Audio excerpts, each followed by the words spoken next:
Well, thanks everybody for coming here. I especially want to thank the Secretary General and the Ambassador for being here, where we've been given an update on a number of things, including what I think are very promising developments in our cooperation among the NATO members for resupplying not only Ukraine, but modernizing the whole of NATO. I want to express my appreciation for my partner, my Democratic colleague, Jean Shaheen, for all the work that she's done over the years with the Senate NATO Observer Group, and yield to you for questions. Maybe give an update on legislative That'd be great. Activity as well. Well, I will just echo the appreciation to have Mark Rutte, the Secretary General, and Ambassador Whitaker here to give us an update on what's happening with NATO and Europe.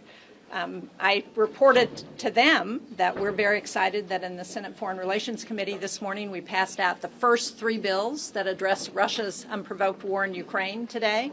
One would declare Russia a state sponsor of terrorism because of their kidnapping of Ukrainian children, and the second would allow us to move forward using the repossessed assets from Russia to support Ukraine in this war, and the third would be to take an effort at China to stop the war effort, their support for the war effort from China. All of those bills passed unanimously out of committee, have strong bipartisan support, and we look forward to getting them to the floor soon so that we can join the Europeans as they look at using the repossessed assets in Ukraine and all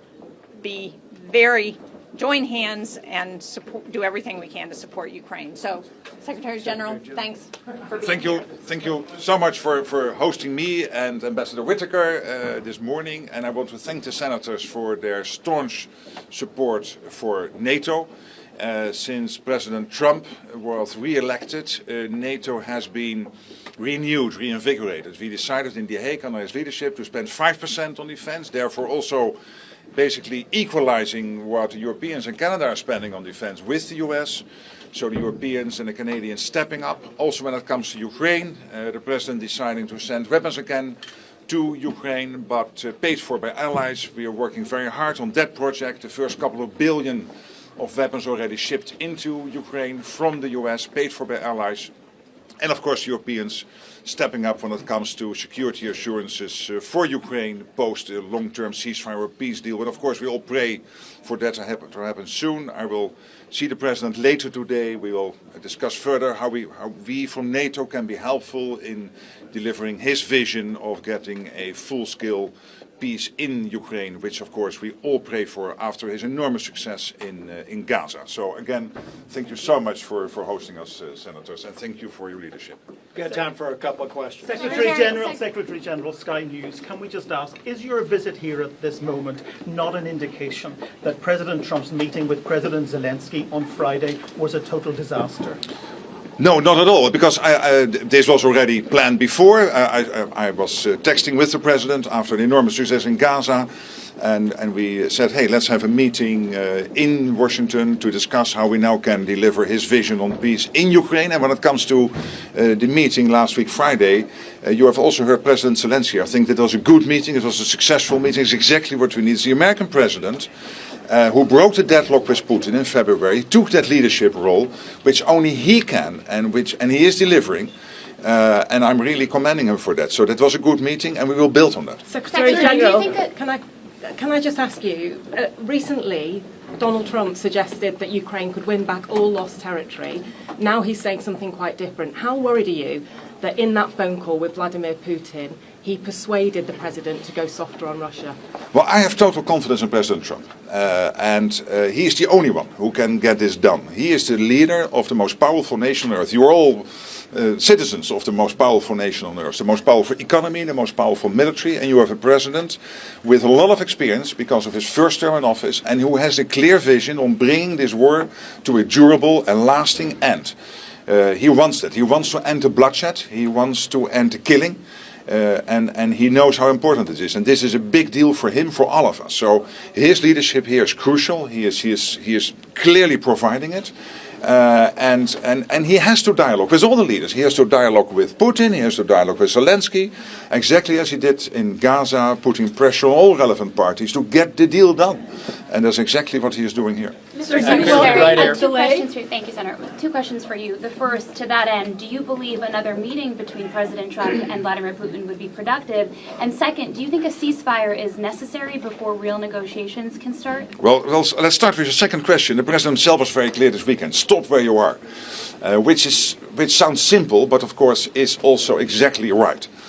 So I was I totally agree with him. Stop where you are. That's the main message. And again, we will dialogue this afternoon further, and I'm there to help him to deliver whatever NATO can do. Me personally, the ambassador, all of us can do to help him to deliver on that vision. And clearly going forward, I cannot now predict exactly what type of meetings, in what type of setting will happen.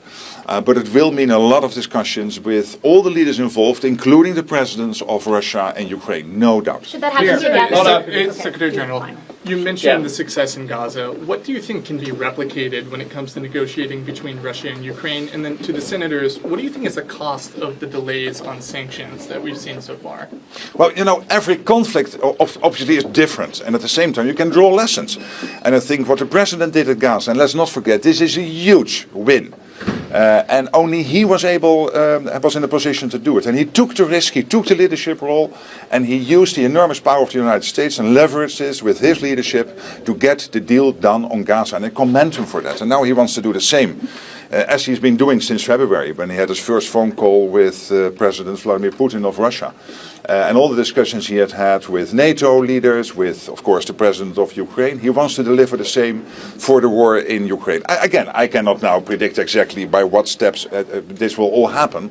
But obviously it will still mean a lot of discussions. It will not end tomorrow.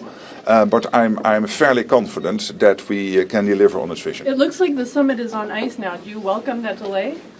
Again, I'm not going to comment on every step in the process because it's very difficult for me to assess exactly how that process will now evolve.